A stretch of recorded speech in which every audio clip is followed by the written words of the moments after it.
All right. Hi, everybody. My name is Vanessa, and we are here at Rekla Learning Studios. And today we are doing our deep dive, continuing our series on assessment, but talking about differentiation today. So I hope that you can hang around and listen to our discussion. Like and subscribe for me so that you can get our weekly deep dive and our Wednesday micro training video updates, and you'll know exactly when I'm posting. So thank you for joining me. I am excited about today's topic because differentiation is a challenging area for teachers. And many teachers that I talk to struggle with what they consider a huge workload when they have students that are struggling in their class. So today we're going to talk about how student portfolios, learning stages, and choice boards support every learner. It's a Finnish-inspired approach to planning for real student needs. So differentiation, I think from what I've heard teachers share with me and in my experience, differentiation often feels like managing multiple small groups simultaneously, creating 3 different versions of a lesson or a worksheet or a quiz, endless planning with limited time, and then constant pressure to meet the needs of every student in our class. The reality is that most teachers are already differentiating in small ways throughout their day. So your work is already done. We're just going to reframe it a little bit by adjusting language, providing extra time, offering additional examples, and responding to students' questions with personalized guidance. So hopefully by the end of this session, you guys will feel more comfortable about differentiation and realize that it's not as daunting as you might think.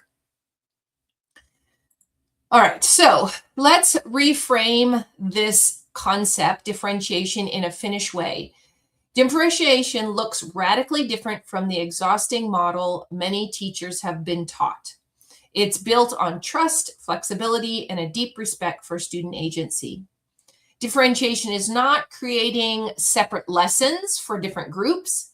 It's not about fixed ability groupings that rarely change, and it's not an extra pile of work that has to be done on an already full plate. What differentiation is a flexible pathway toward shared goals. It's a common learning outcome with varied approaches, and it's trust in student agency and choice. So giving students that option to choose will automatically differentiate the lesson for you. So how can we do this? How can we transition to this easier way of differentiating in our classroom? So probably some of the questions that you normally ask yourself when you're doing lesson planning and thinking about differentiation is, how do I teach this concept to students at different levels, right? This question leads to separate lesson plans, multiple groups, and teacher exhaustion. It positions the teacher as responsible for creating entirely different learning experiences. What I would like to suggest is that we transition to a different kind of thinking question. What does this learning look like at different stages of understanding? So the question shifts the focus from teacher planning to student learning, right? Remember, we're shifting from these learning objectives that are very teacher-centered to learning outcomes where we're focusing more on students. It acknowledges that understanding develops progressively and that all students are working towards the same goal. So one learning outcome, but lots of different ways to get there. This single shift changes everything from how you plan to how students experience learning. Why does this work, or how can we make it work? My suggestion is to incorporate learning stations into your lesson. When teachers plan by learning stages rather than ability levels, learning stations transform from a source of stress into a powerful tool for differentiation. Because stations are flexible, they are not fixed. Students aren't permanently assigned to one station. They move based on their current understanding of the concept being taught. Also, the movement is based on readiness. So students choose or are guided to stations that match where they are right now in their learning journey, not where they were last week or in the last unit. So we can support students at different levels in different subjects, in different concepts, right, by using stations.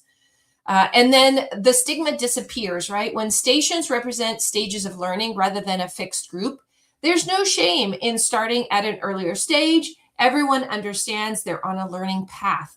So this goes back to that culture in your classroom, right? I'm familiar with reading groups where you name them according to an animal or a color because you don't want the kids to know that they're in a specific reading group. But really, the kids all figure it out, don't they? They all know, oh yeah, that group is at a different book, it's faster, whatever. Oh, this group over here is much slower. And they figure those things out.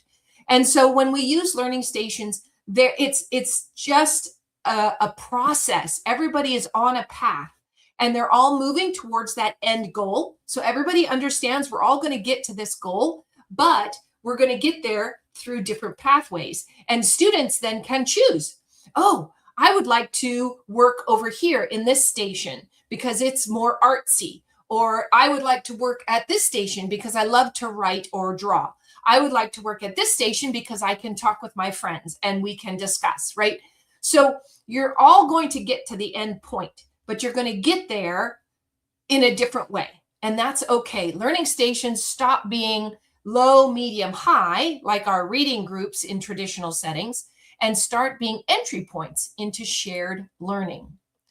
So using learning stages, not ability labels, right? A simple teacher-friendly framework that represents fixed ability grouping with flexible growth-oriented language. So we're going to have the exploring stage, and that even within itself can have multiple students at different points, right? Then we have the developing stage where they're kind of understanding, they have some idea of what's going on, they have some pre-knowledge of the topic, and they're beginning to connect those dots, right? And then we have the extending. So here we are working with students who have a much deeper connection with the information. Students can apply their understanding into new situations so they can go further than where you are or where the teacher is or where those other students are. They can make predictions, they can think critically about the concept, and they're ready to transfer their learning into unfamiliar contexts. So the key idea here is that students move between stages, often within the same lesson or unit, right? As we go through, for example, teaching about the ecosystem. There may be some that initially have a lot of information, so they might be already at the developing stage. But then as you start getting deeper into the ecosystem, they might realize, oh, I want to go and explore this part that I didn't know much about, right? Or maybe they'll say, oh, I really know a whole bunch about this area. And so then they'll go to the extending and they'll pursue that path. So here students can move between stages. They aren't fixed categories, but flexible descriptions of current understanding. All right, so one learning outcome. This is what I was talking about earlier. One learning outcome, but flexible expectations, flexible pathways to that endpoint. One of the most liberating truths about differentiation is that it does not mean creating different learning goals for different students, right? We're going to have one learning goal. Everybody is going to learn about the ecosystem, or you can be more specific. Everybody's going to learn about the labeling of the ecosystem, or about how animals within an ecosystem work. So you can get as specific as you want. But it's going to be one shared outcome. So everybody works towards that outcome, that important learning goal. There's going to be flexible pathways to get there. So students can take different routes to reach their shared outcome. Some need more time, some need more examples, or they have different entry points, but they're all heading to the same destination. So one lesson, one outcome, but a lot of different ways to get there. Multiple ways to show understanding. So students demonstrate their learning in ways that make sense for them, right? As teachers in a traditional classroom, teachers always assigned, okay, here's our lecture, this is what we're learning, and then you're going to write a paper, or you're going to do a diagram, or you're going to do a shadow box, right? So the teacher was always deciding how to show learning. But in this Finnish way of doing differentiation, the students get to choose. That's what our choice boards are about. So they can make sense of their learning through writing, through speaking, drawing, building, or other expressions, drama or song, poetry, whatever. Teachers hold the goal steady. So again, you're still in control in the fact that you decide what that final goal is, but you create multiple pathways, multiple entry points for the students to join the learning pathway at their own pace and at their own point in that journey. All right, so an example of the same goal, but different pathways. Here is what differentiation by learning stage looks like in a real classroom setting. So for example, this is our learning outcome. The student will be able to explain how an ecosystem functions. All right, in the exploring pathway, we will have the students identifying and labeling the key parts of an ecosystem. This is just the basics, right? Understanding the basics, recognizing that living and non-living things interact, naming examples of, let's say, producers or consumers or decomposers. At the developing pathway, we would maybe see students explaining the interactions between different parts of an ecosystem, describing how energy flows through food chains, connecting specific examples to larger patterns. And then in the extending pathway, we would be able to see students predicting how change to one part would affect the whole system, justifying reasoning with evidence, applying understanding to unfamiliar ecosystems or hypothetical scenarios. Everyone is learning about ecosystems, right? We still have that same outcome, but we have different depths of understanding, exploring, developing, extending. The goal remains consistent while expectations flex to meet students where they are at. All right, back to our choice boards, giving students agency and autonomy. This is where we include assessment. So I'm not moving us toward a quiz, a worksheet. None of our learning stations are fill in the blank multiple choice activities. They're hands-on, engaging, interacting with something, whether it's physical outside material, leaves, dirt, insects, that kind of thing, or images where they're matching food to the animal, or putting together a food chain, right? So lots of different stations, but none of it is this traditional worksheet, quiz, test type activities.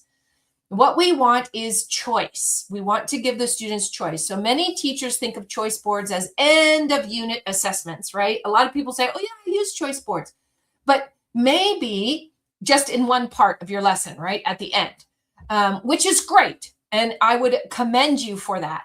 But there are other places where we can add choice boards. They can be more powerful at the beginning, where the student will use a choice board to activate prior knowledge and let students select entry points that match their current understanding. During a learning station, so after they've been working for a little while, take a moment to go through a choice board and see how far they've moved from the before to the this point, right? The comparing, the then and now assessment, that's a really fun one. So offering choices within stations so students can engage with content in ways that make sense to them while still working on the same core concept, right?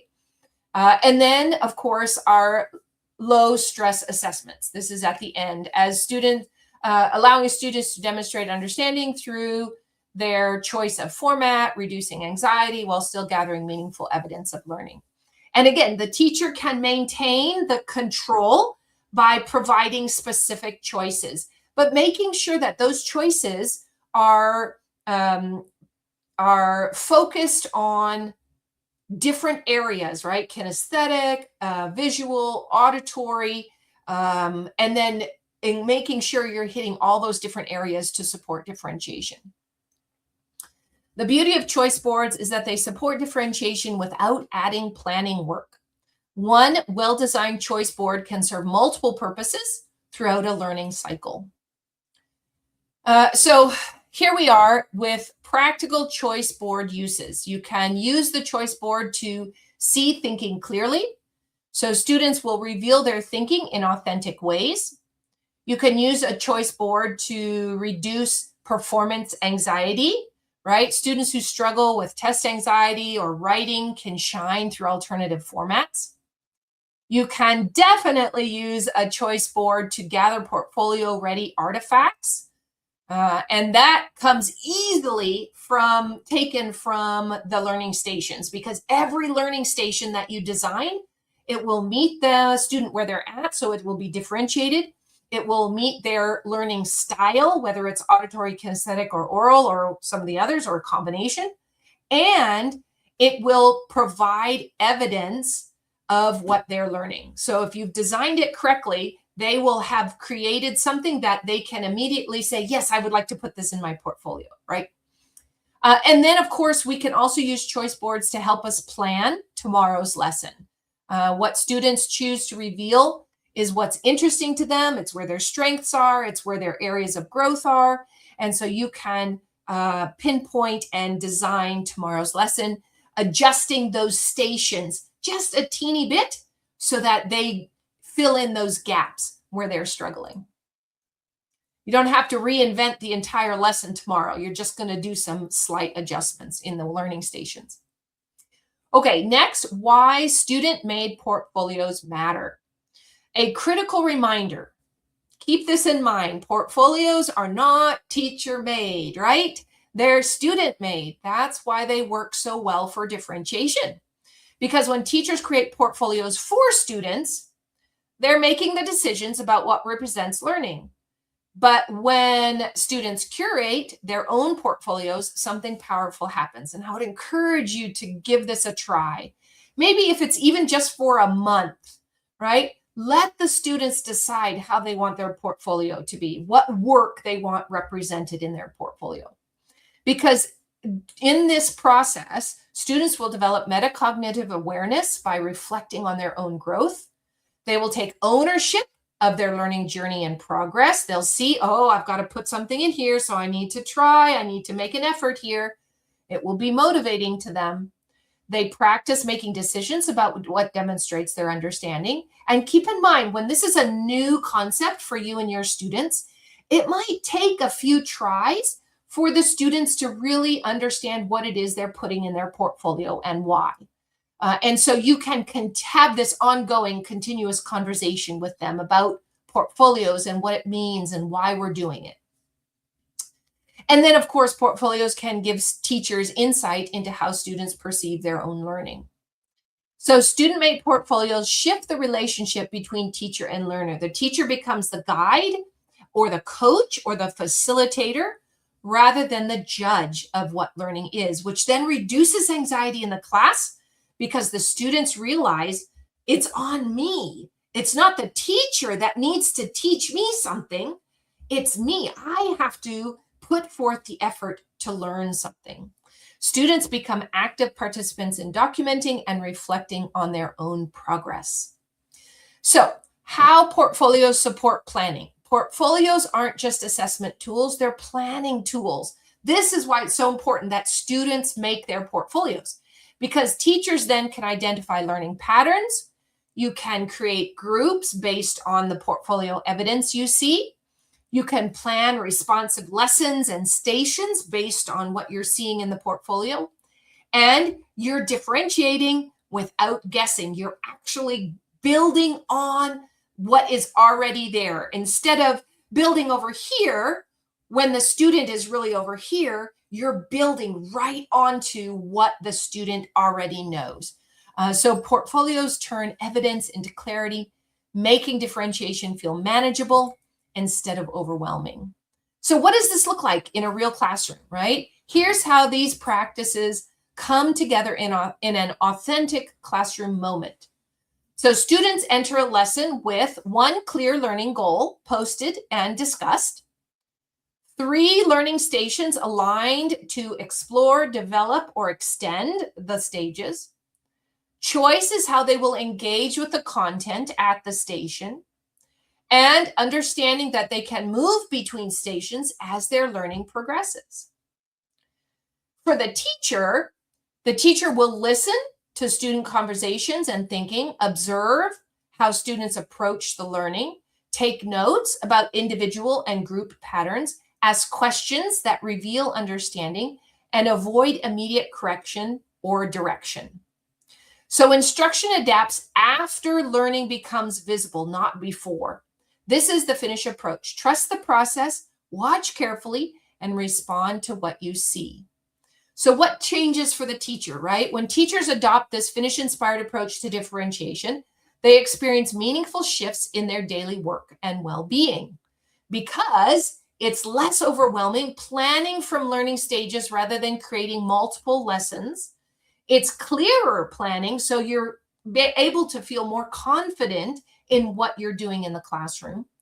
It creates better student conversations. When you're observing and noticing instead of constantly directing, you can have more meaningful conversations with students about their thinking and their learning process, right? When you shift your mindset from I am the lecturer to I am this facilitator, it is my job to support the students where they're at, it's a different kind of conversation, right?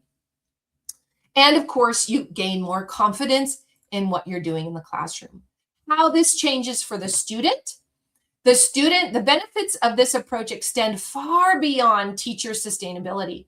Students experience profound shifts in how they engage with learning, right? When students have agency, it creates for them an opportunity to make real decisions about their learning path. It provides clear expectations so the students know exactly what learning looks like at different stages, and they can self-assess, right? Using rubrics, helping them understand this is where I want you to be. Where do you think you are right now? In that case, why don't you check out this station and see how it goes for you? And then listen to them. Is it easy? Is it hard?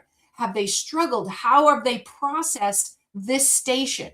Do they seem lost and confused? If they are, you can talk to them about where they're at and see if they want to try a different station and see how it goes. It reduces anxiety for students because the learning stages replace ability labels. It replaces grades. It replaces traditional assessment, quizzes, and exams so that they aren't judged or feel limited. Rather, they are encouraged to explore new ways of learning.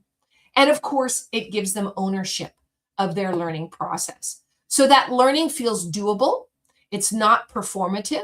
Students engage because the work matters to them, not because they're trying to please the teacher or avoid failure. So here is just a brief Finnish-inspired reminder as we close. Let's return to the core philosophy that makes this approach both sustainable and effective. It slows down, it allows the teacher to notice more and observe the student rather than judge. It offers trust to the students, believing that in their capacity to make good choices. It plans for evidence, allowing students to work through the guidance that you are offering. It creates a flexible pathway, so learning goals are steady while varying with students' needs. And it embraces different stages. We see understanding as developmental, not fixed, right? Not everybody has to get 100. We're all in this process together, and we want to understand fully in our own way. So differentiation isn't about doing more. It's about noticing, trusting students, and planning from evidence. When learning is visible, teaching becomes intentional. How would this look for you if there was a powerful shift in your classroom? You don't need to overhaul the entire process of what you're already doing, because much of this you probably have touched on. We just need to refine it a little bit so that tomorrow the lesson is more sustainable and more student-centered. So choose one strategy. Let's not do a lot of different strategies all at once. Choose one approach, learning stages, choice boards, portfolios, and integrate it fully before adding another layer. 80% of impact comes from consistency. So using one strategy well beats juggling multiple strategies poorly. And practice it for 3 to 4 weeks before you decide whether this is going to work with your students or not. Give yourself and your students time to adjust to new routines before evaluating effectiveness. Remember, Finnish teachers don't do more. They actually do less. They have less school hours. So it's just more thoughtful, more intentional. Quality over quantity, depth over breadth, intention over intensity. So, are you ready to begin? Choose one of these 3 options to try this week. Each represents a manageable first step towards sustainable differentiation. All right, so number 1, plan from learning stages. Take one upcoming lesson and reframe your planning question. Instead of how do I teach this different levels? What does this learning look like at exploring, developing, and extending stages? Write down 2 or 3 indicators of understanding for each stage and use this to observe students during the lesson. Or use choice boards.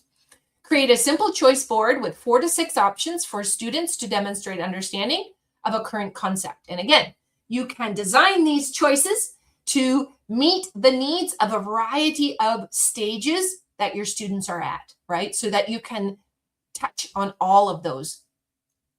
Let students choose and notice what they select. What does their choice reveal about their learning preferences? And number 3, last option, collect one portfolio artifact. Have students select one piece of work from this week that shows their learning. Ask them to write 2 to 3 sentences about why they chose it and what it shows about their understanding. Read their reflections carefully. What do you notice and how they perceive their own learning?